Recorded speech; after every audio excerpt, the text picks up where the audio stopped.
खालिस्तान समर्थक हरदीप सिंह निज्जर की हत्या के मामले को लेकर भारत और कनाडा के बीच तनाव बढ़ा हुआ है। दरअसल कनाडा के प्रधानमंत्री जस्टिन ट्रूडो ने भारत पर निज्जर की हत्या में शामिल होने का आरोप लगाया था।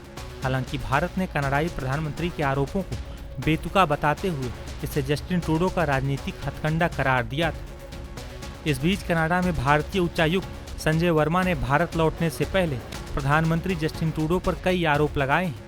कनाडा में एक इंटरव्यू के दौरान भारतीय उच्चायुक्त ने कहा कि अब वे दिन चले गए जब कुछ विकसित देश विकासशील देशों को कहते थे कि आपको ये करना होगा और वे वैसा करते भी थे। हालांकि अब हालात बदल चुके हैं। भारत में कानून का शासन चलता है।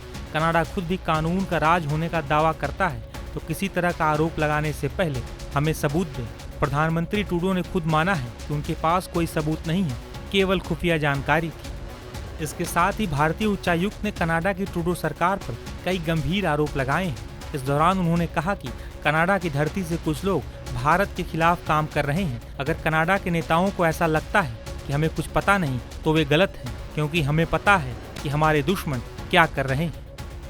देखिए, ट्रूडो जो कर रहे हैं, अंग्रेजी में कहावत है making a mountain out of a mole hill, यानी इसी छोटी सी बात को बड़ा चढ़ा दिया।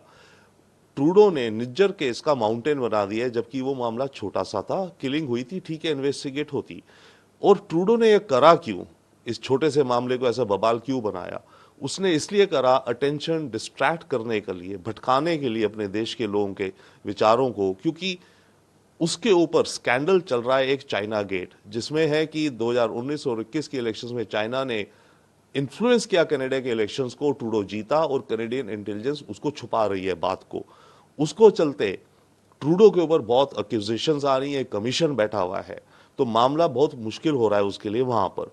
उस मुद्दे से लोगों का ध्यान भटकाने के लिए उसने निज्जर वाले मामले को mountain out of a mole हिल बना दिया, ताकि लोग इस तरफ भटक जाएं और मैं दिखाऊं कि भाई मैं एक बहुत स्ट्रांग लीडर हूं। सर, निज्जर के बाद पैदा हुए इस पूरे विवाद को लेकर काफ़ी कंट्रोवर्सी हो रही है।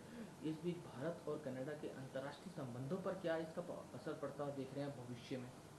देखिए, भारत कनाडा के रिश्ते अभी फिलहाल के लिए तो जब तक नई इलेक्शन नहीं होती, नई सरकार नहीं आती कनाडा में, तब तक ऐसे ही रहेंगे या फिर और भी गिरते जाएंगे। कुछ ना कुछ और टिट फॉर टैट होता रहेगा।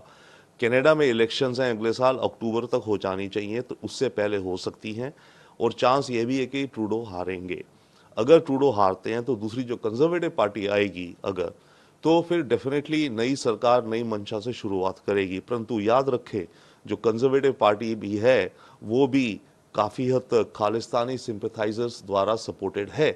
तो ये नहीं होगा कि 180 डिग्री बदल जाएगा चाइना इंडिया का रिश्ता, नहीं, वो भी खालिस्तान के मुद्दे को सॉफ्ट रहेंगे, परंतु हाँ, एक नई शुरुआत करने का प्रयास करेंगे।